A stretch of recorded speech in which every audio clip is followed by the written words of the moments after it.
Hi guys! Dahil nga wedding anniversary namin ng jowa ko this February 20, i-share ko sa inyo yung kwento ng wedding day namin. Na pag naiisip ko ngayon na pag inaalala ko yung mga eksena nung kasal namin, yung preparation, yung journey namin bago kami ikasal, mapapasabi na ako ng nakakaloka. Yes, nakakaloka talaga pag iniisip ko. Minsan natatawa ako sa mga eksena na nangyari noon. So, gusto kong i-share sa inyo to, lalo na kung may makapanood dito na gusto magpakasal, iba kahit simple lang, as long as mahal nyo yung isa't isa at wala kayong sasaktang ibang tao, go, magpakasal kayo.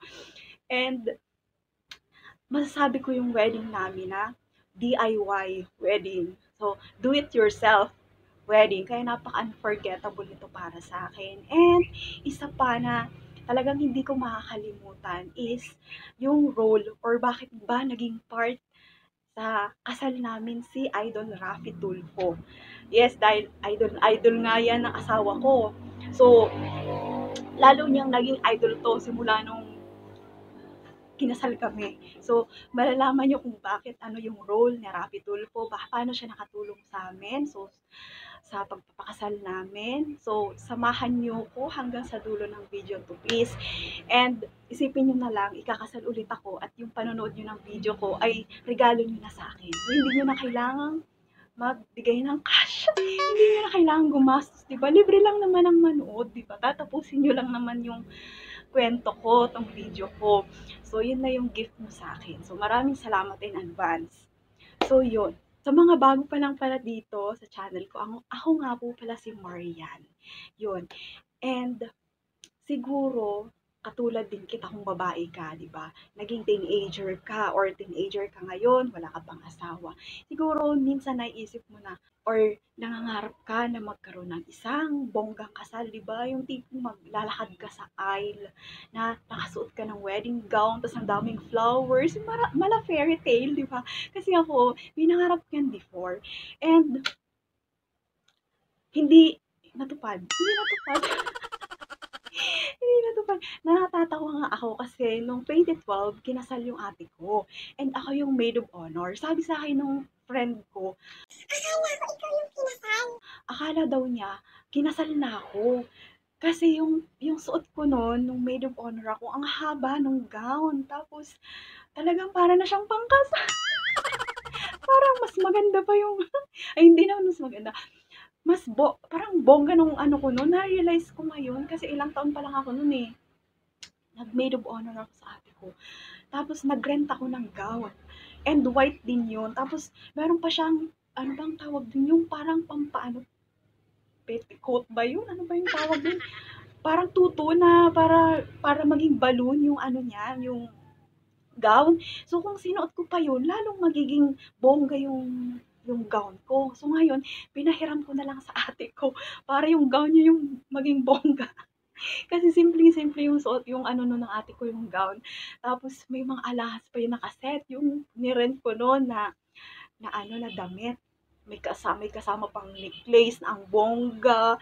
Tapos ano, hikaw. Di ate ko na lang yung nagsuot kasi nakakahiya naman bakit ako magsusuot, ano lang naman ako maid of honor. So yun na-share ko lang sa inyo.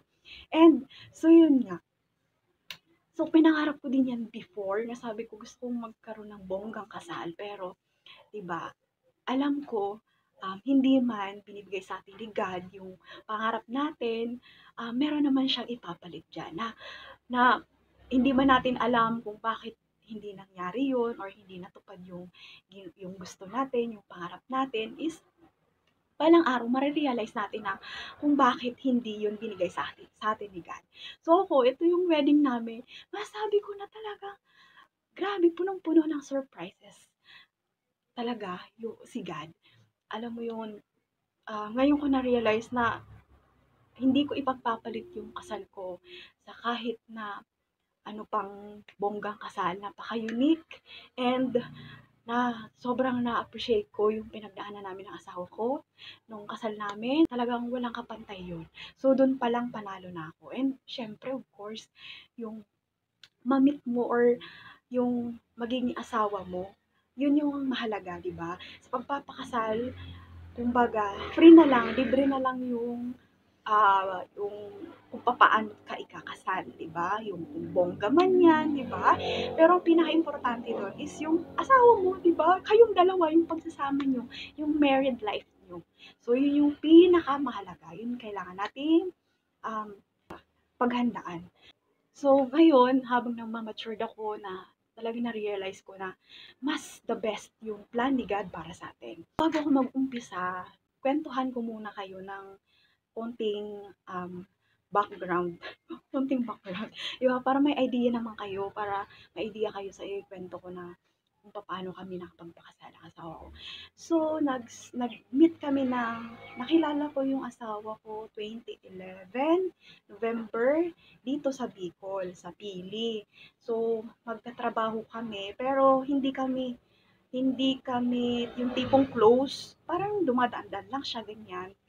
And so, November, December, January, February, parang nanligaw siya sa akin, ganyan. Oo, nanligaw. Parang nanligaw siya sa akin. So, yun, in short, naging kami is March 2012. Then, pagdating ng May, natsugi ako sa work. Oh no! Natsugi ako sa work. Ewan ko, baka kasi nainggit yung manager namin. Kasi panay ang love life ko, mama. Yun, baka, yun, di naman, joke lang. So, natanggal ako sa work, unexpected.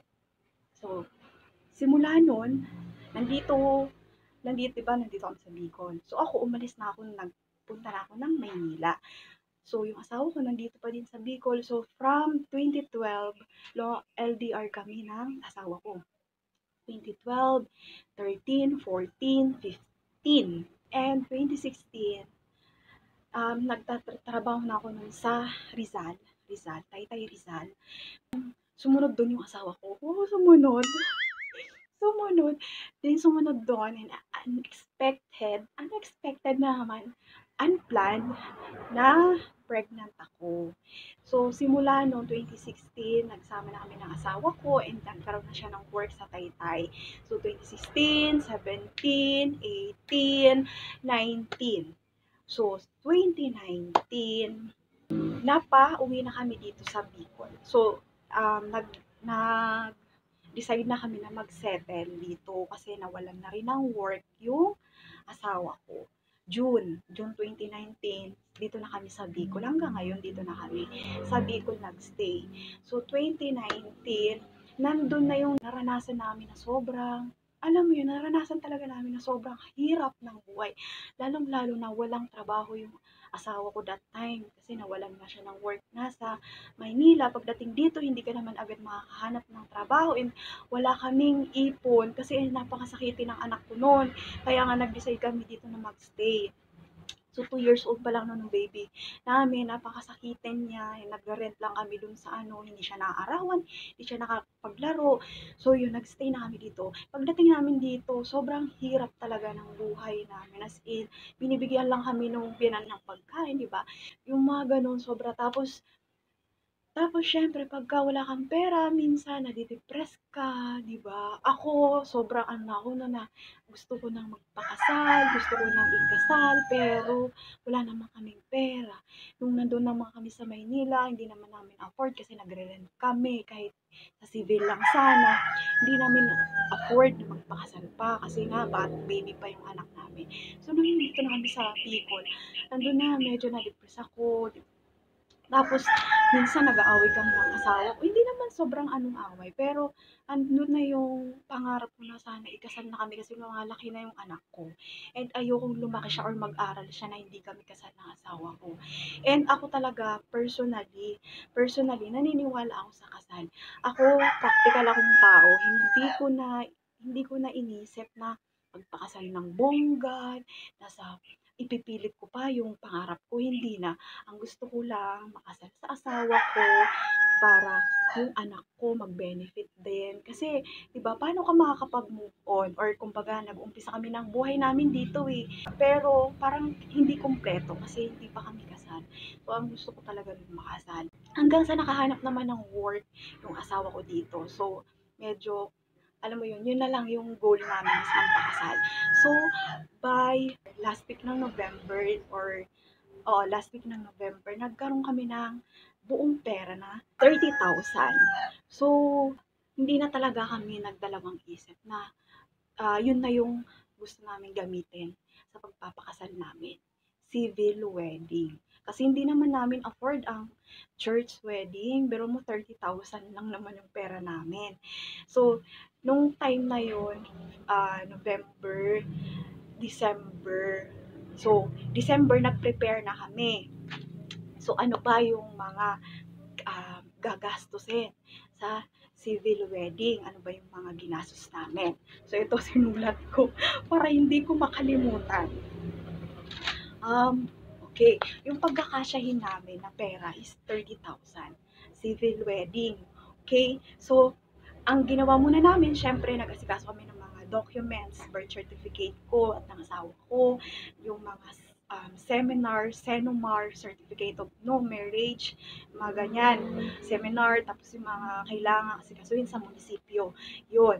Tapos, bumili kami ng damit ko, yung dress ko, simpleng dress, papakita ko sa inyo yung mga picture.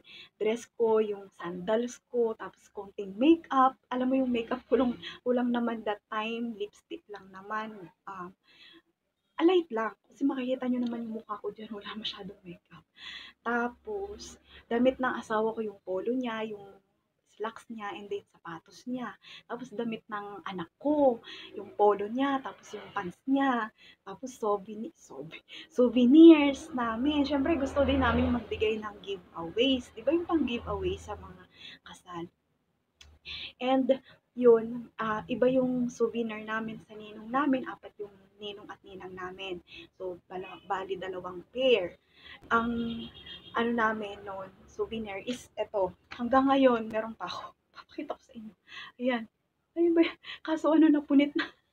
Wait, papakita ko nga sa inyo. Yan. Diba? Will and Yan. To 2020. Thank you for celebrating with us.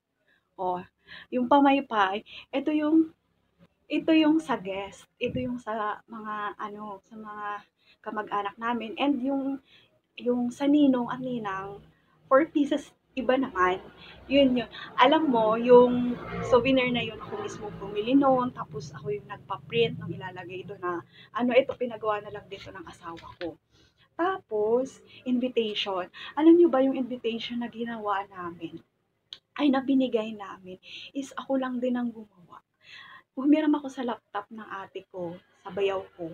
Meron silang laptop. So, ako yung gumawa. Akalain mo yun, hindi ako marunong. Naniniwala talaga ako na pag may gusto kang gawin na bagay, na pagka-determinado ka, magagawa mo kahit hindi mo alam. Yes, so akong gumawa nun, papakita ko din sa inyo. Nasa maleta kasi nakatago yung mga, marami pang sobra nun na ginawa ko. So, kami ng asawa ko yung bumili nung color blue na parang pang wrap.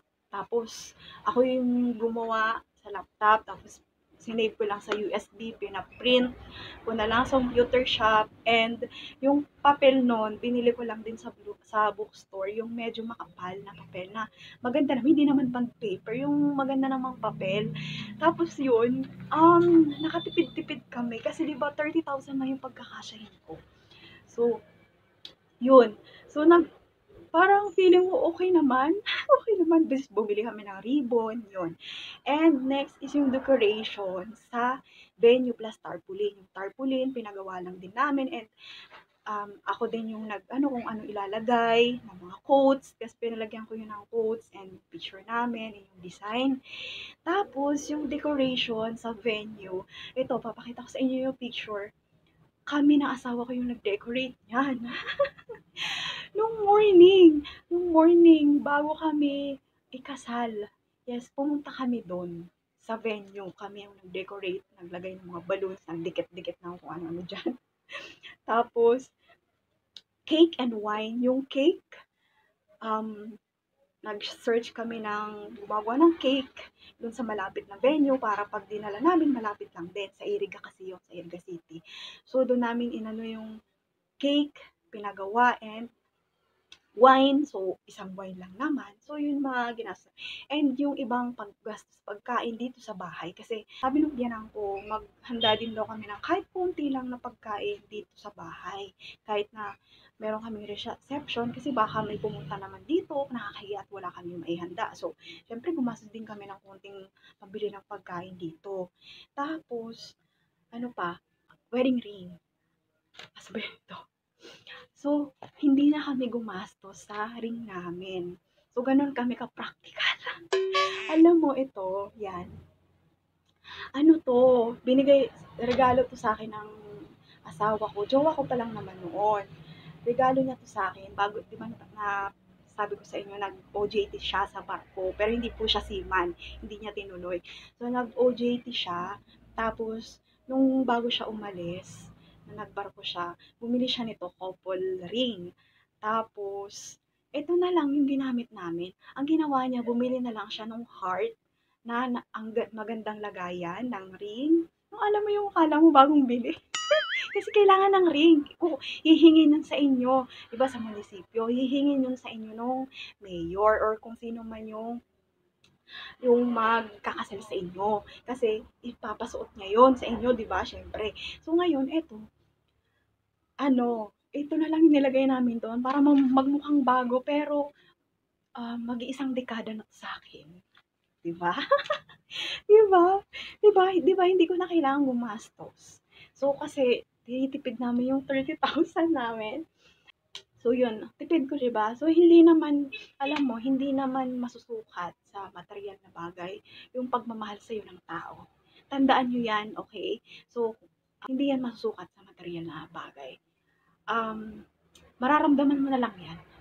So, kahit pabigyan ka niya ng napakaraming gold na singsing, kung nambababae naman yan, diba? Kung binibigyan ka ng sakit ng ulo, anong silbi ng gold mo na singsing? Diba? Wala din.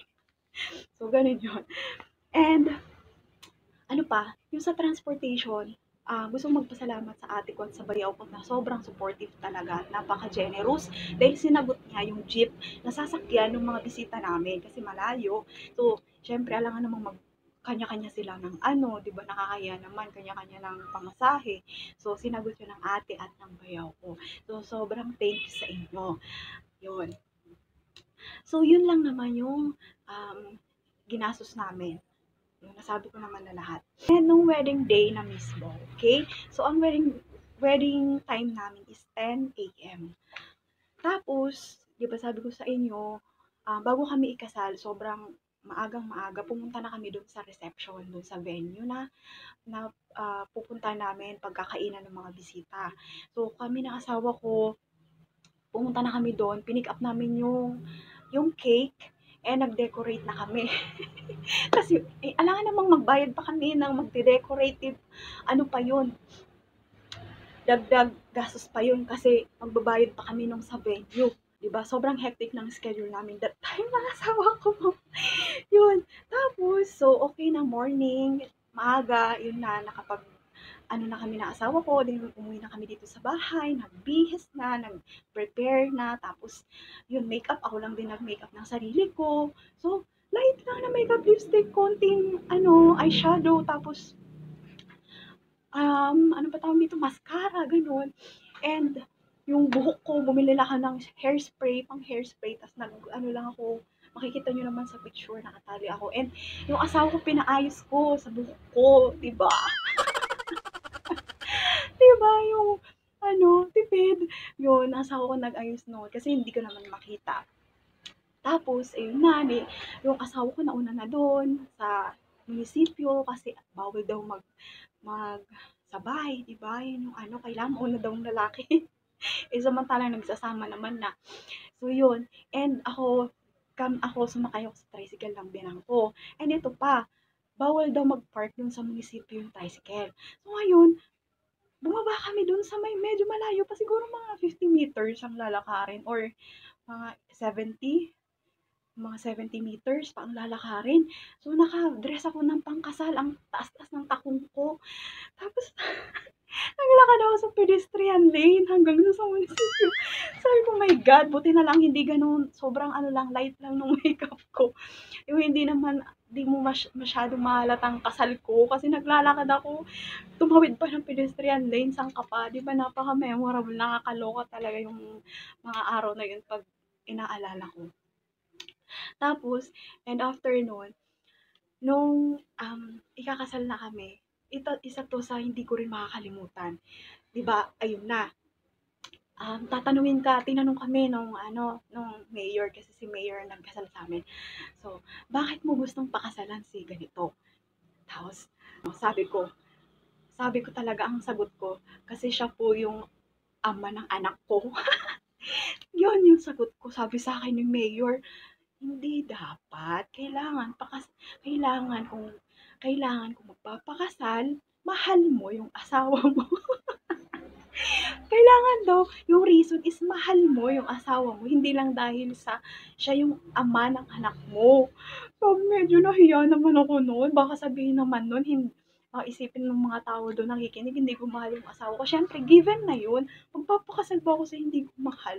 So, ang gusto kasi ni Mayor, masabi ko na dahil mahal ko po siya, ganyan. So, yun, dahil mahal ko po siya, sabi ko gano'n. Tapos, yun, isa yun sa hindi ko talaga makakalimutan na sana um, tandaan nyo rin na pag magpapakasal kayo, 'di ba? Siyempre mahal niyo yung asawa niyo at pag tinanong kayo bakit mo papakasalan yung asawa mo, dahil mahal ko po siya. So gano'n. So ako kasi hindi naman ako sobrang vocal na dahil mahal ko po siya. Yun lang talaga yung unang umano sa isip ko. Ewan ko kung na-hurt yung asawa ko, hindi naman siguro. And after nun, nung naikasal na kami naikasal na kami nagkapirmahan na, ni Mayor nagkapirmahan na. So, pumunta na kami sa reception. And, wala talaga sa isip namin ng asawa ko na ano ba tawag, magtagay-tagay, yung ano ka ng alak sa mga bisita, tapos bibigyan ka ng pera. Wala. Never namin yung inisip ng asawa ko. Promise. Yes. At nagpapasalamat na rin kami sa tito ko na MC. Yun yung kinuha kong MC. Libre pa, di ba? Kasi magaling magsalita yung tito ko. So, yun. Siya yung nagsabi na kailangan daw may ganun, tagay-tagay. So, sobrang thankful kami. Dahil, yun, nagtagay-tagay. Kahit yung lolo, mga kamag-anak ko, nagbigay ng gift, ng cash. Diba? Hindi namin yung ina-expect. Talagang sobrang thankful kami. And naalala ko nung time na yon, kasi ang venue namin noon is yung restaurant. Gusto ko lang banggitin dito kasi napakabait ng may-ari. Kusinang Munti Restaurant, ano po siya, buffet. So, eat all you can, eat all you can. So, yun. Kaya nagustuhan namin yung venue na yon dahil, eat all you can, and yung sa adult, 300 lang yung bayad namin that time. So 2020 yun, before pandemic yun. Hindi kami naapektuhan ng pandemic noon kasi February 2020, wala pang pandemic nung dito sa Pilipinas. So ang bayad nung adult noon, hindi ko lang alam kung ngayon magkano. Ang bayad ng adult is 300 and yung kids is 200. So, ang pera namin noon, alam ko parang natira na sa pera namin mga 30,000 is 15,000 na lang. So, yun na lang yung pagkakasyahin namin, ibabayad namin dun sa buffet. So, kung ilan yung pumunta doon na kumain, so yun yung babayaran namin, times. Diba? Halimbawa, 40 na adult times 300 and 20 na kids times 200. So, yun yung bill namin. So, kami 15 na lang, parang 15 na lang yung natira sa pera namin noon na 30,000. So, sobrang thankful kami at nagkaroon kami ng ganun tagay. So, nakakuha din kami ng additional 15,000 galing dun sa ninong at ninang namin. So, thank you po sa inyo. And, sa mga kamag-anak namin na nagbigay, sa friends, sa relatives namin. So yun, sobrang unexpected talaga yun na blessing na binigay ni God sa amin. Isa pa sa hindi namin makakalimutan ng wedding day namin ngayon, nung mismong nasa venue na kami. So yun, magbabayad na kami. So, syempre, binilang ng may-ari kung ilan yung bisita namin. Tapos, may 5 tao daw na pupunta doon, na kumain din. Kasi yung venue kasi is separate yung nilalagyan ng pagkain. Yung table na malaki, separate yun. And separate din yung venue kung saan kami nagtagay-tagay. So I think nung nagtatagay kami dun sa may loob, may pumuntang 5 lalaki. 5 lalaki. Basta may pumunta daw na mga lalaki na kumain. So additional yun sa bill namin. Excuse me. So, dinagdag yun dun sa bill namin. Unexpected. Sino yung ano namin nakikain, hindi namin kakilala. Wala namang pumunta sa akin na, "Hey Marian, ako to. Congratulations sa inyo." O ganyan, wala. So, pumunta lang daw doon at kumain. So, wala kami idea hanggang ngayon. Wala kami idea hanggang ngayon kung sino yung mga nakikain sa wedding namin dun sa reception. So, syempre, no choice kami. Binayaran namin yon. Buti na lang hindi nag-short yung cash namin dahil nagkaroon nga ng tagay-tagay at nagkaroon kami ng additional 15,000. So, naging 30,000 na din yung pera namin. At meron pa kaming na-take home na mahigit 10,000. So, sobrang thankful kami and grateful kay Lord dahil, alam mo yun, hindi niya talaga kami pinabayaan. And, yung, sa lahat, sa family namin, sa lahat na naging part nung wedding day namin na yun. Di ba, ang galing talaga ni Lord? Yung mga hindi mo ine-expect, yung mga hindi mo pinapangarap, yung mga hindi mo talagang ma-imagine ay mangyayari talaga sa'yo. 'Di ba? Na meron man nakikain na outsider na hindi namin alam kung sino. Pero 'di ba hindi naman kami pinabayaan na mapahiya at walang perang maibayad doon. Okay, so nung gabing ang yon, nung gabing ano, pagdating na namin dito sa bahay, nakita ko na lang pagpasok ko sa kwarto, nakadapa yung asawa ko, umiiyak. Umiiyak ang lolo niyo. Na-touch daw siya kasi hindi daw niya ina-expect na magkakapera kami, yes. Talagang, alam mo yung 30,000 na yun, na pera namin, na reserve namin para dun sa wedding day namin. Akala namin mauubos lahat. Hindi pala kasi meron pa kaming natirang 10,000 na yun yung pinangsimula namin. Kasi may trabaho naman yun ng asawa ko.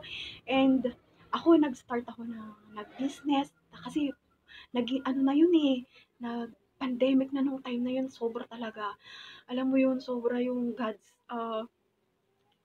timing. Sobrang the best talaga, perfect time na binibigay sa atin ni God.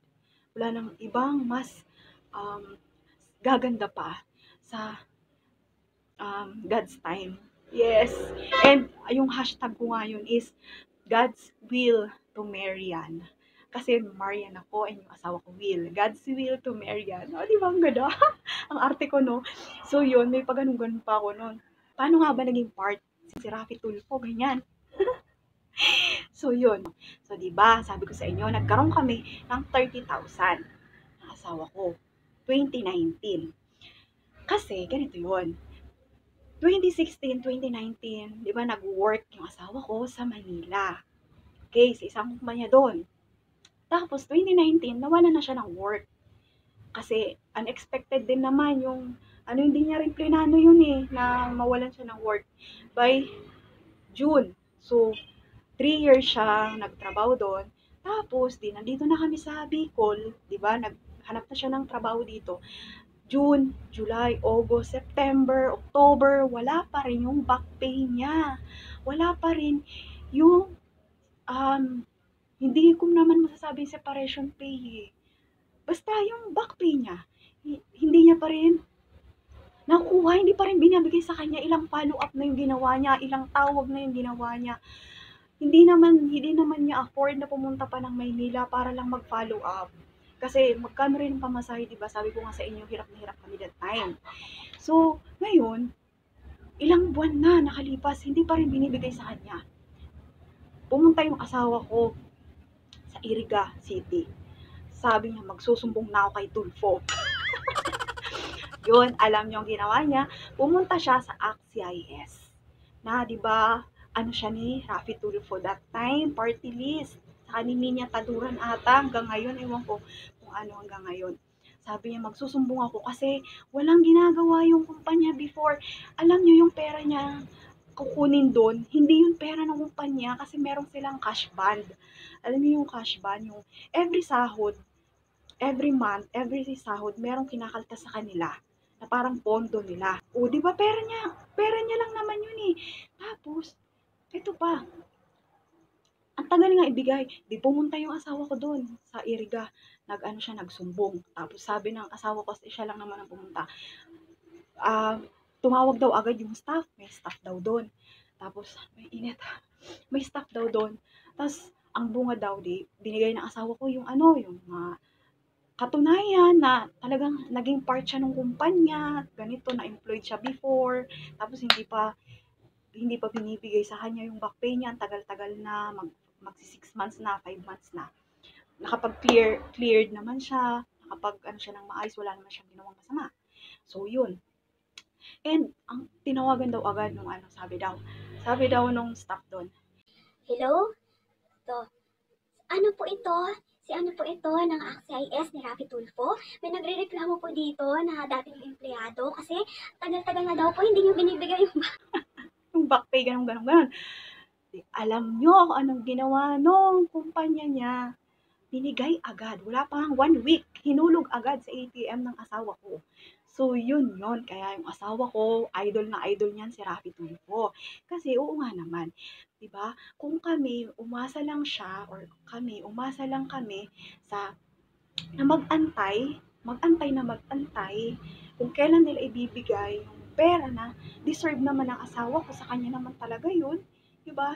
Hindi namin alam kung binigay ba sa amin, 'di ba, kung walang sinabi yung staff na AXIS to ni Rafi Tulfo, 'di ba? Hindi gagawa ng aksyon yung kumpanya. 'Di ba? Natakot din. Kasi 'di ba, pag marinig mo pa lang yung pangalan na Rafi Tulfo, talagang medyo manginginig-nginig ka ng konti.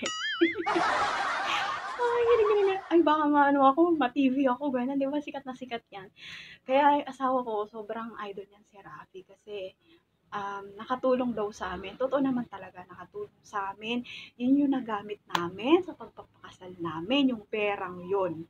So, kumbaga, ano din sa amin, kumbaga, sobrang grateful din kami na may isang Rafi Tulfo na, kumbaga, medyo nakaka nakakapagbigay ng ano, 'di ba, may mga basher man siya, hindi ko naman sinasabi na ano, na lahat ng ginagawa niya na perpekto na siya, 'di ba? Pero hindi natin pwedeng iaalis na marami din talaga siyang natutulungan, 'di ba? Hindi man siya perfect kung paano siya magsalita or kung may naagrabyado siyang ibang tao, pero meron talaga siyang natutulungan. So kami, natulungan din talaga kami ni Rafi Tulfo. Kasi hindi naman kami pwedeng magsumbong sa pulis. Hindi naman kami papansinin ng, oh, baka 'di ba? Papansinin ba kami parang ano, hindi naman ata yung tatawag yung pulis pa doon sa opisina, 'di ba? Yun, at least yung staff na ano, ginawan talaga agad ng aksyon, taga AXIS. So, kung um, walang hinakatakutang Rapi Tulfo, 'di ba? Hindi manginginig-nginig ng konti yung kumpanya ng asawa ko, 'di ba? Hindi kami makakapagpakasal ng February 2020 kasi my God, alam nyo, ako hindi kami ng asawa ko talaga nag-isip na gusto namin magpakasal para meron kaming makuhang mga gift or meron kaming makuhang mga cash gift. Hindi namin yan inisip. Ako nga talaga, sabi ko sa asawa ko, gusto ko yung February 20 kasi napaka-unique niya. Biruin yung 02/20/2020. 'Di ba? Minsan lang mangyayari yung ganyang date. Kailan pa ulit mangyayari yung ganyan? 03/30/30/30. So, buhay pa ba ako niyan? Malamang hindi na. So, yun yung isa sa pinaka-chine-cherish ko na moment na, ano yan, ambulance. So, isa yun sa pinaka-chine-cherish ko na moment sa wedding namin, yung date mismo. Yung date na talagang gustong-gusto ko. At isa pa, na sobrang natuwa ako dahil nung kinasal kami, nalaman ko na kinasal din si Sarah G. Isa siya sa mga hinahangaan ko talagang celebrity dahil napaka-humble, 'di ba, napaka-simple, successful pero napaka down to earth, napaka-talented. Sabi ko, wow, kinasal din si Sarah G, parehas kami. And imagine, napakasimple din nung kasal niya. 'Di ba? Ang dami-dami niyang pera pero mas pinili nila na 'di ba simple lang kasi sa pagpapakasal naman ang importante diyan is yung relationship niyong mag-asawa, yung married life niyo. Hindi yung wedding day kasi yung wedding day kahit pa simple yan ngayon, kung hanggang nag 10 years kayo, 50 years na kayo pa rin, pwede pa rin kayo magpakasal, 'di ba? Kung mayaman na kayo, 'di magpakasal kayo ng bonggang-bongga, 'di ba? Kasi nauulit ang kasal, 'di ba? With the same person. Okay? So, yun, kasi yun yung pananaw ko. And, ano, sa mga gusto magpakasal diyan, basta yun lang yung gusto kong i-share sa inyo na doon kayo mag-focus sa pamilya nyo, sa married life niyo. Kasi yun yung pinakamahalaga. Yun yung ano sa atin ni God eh. 'Di ba yung wedding extra na lang yan. Kumbaga regalo na lang yan sa atin. Kung mapaganda man yan or mapasimple, appreciate natin. Okay? Kumbaga, ang pinaka-foundation talaga ng pag-aasawa is yung pag-aasawa mismo. Hindi yung pagpapakasal, hindi yung wedding day. 'Di ba? So, yun, yung mismong journey nyo habang mag-asawa kayo. So, yun. And, isa pa, ang isa pa sa na ano ako, yung ngayon na sobrang napakalalim ng ano ko, sense of spirituality ko is nung after namin ikasal, bumili yung asawa ko. Hindi ko ina-expect. Bumili siya ng frame, photo frame. Yun. Tapos, sabi ko, anong iaano natin dyan? Di gumawa ako ng picture. Papakita ko sa inyo. Gumawa ako ng picture, nag-edit ako, ganyan. Tapos, mahilig ako sa mga quotes, mga Bible verse, mga quotes talaga. Gustong-gusto ko yan. Tapos, meron akong nakita yung quotes quote lang pala. Meron ako isang Bible quote or Bible verse ng pag-aasawa. Ito yung Ephesians chapter 5, verse 31. And the two shall become one, di ba? Yung pag nag-asawa na, yung kayong dalawa, hindi na kayo magkakanya-kanya, 'di ba? Magiging isa na kayo, 'di ba? Hindi ka na pwedeng magdesisyon na ikaw lang, 'di ba? Kaya kumbaga kayong dalawa na mutual na yung lahat ng gagawin niyo, 'di ba? So ngayon, and naisip ko, sabi ko, oh my gosh, yung pagpapakasal namin ng asawa ko, yung pag-isang dibdib namin, yung pag-aasawa namin, ito, Ephesians 5:31.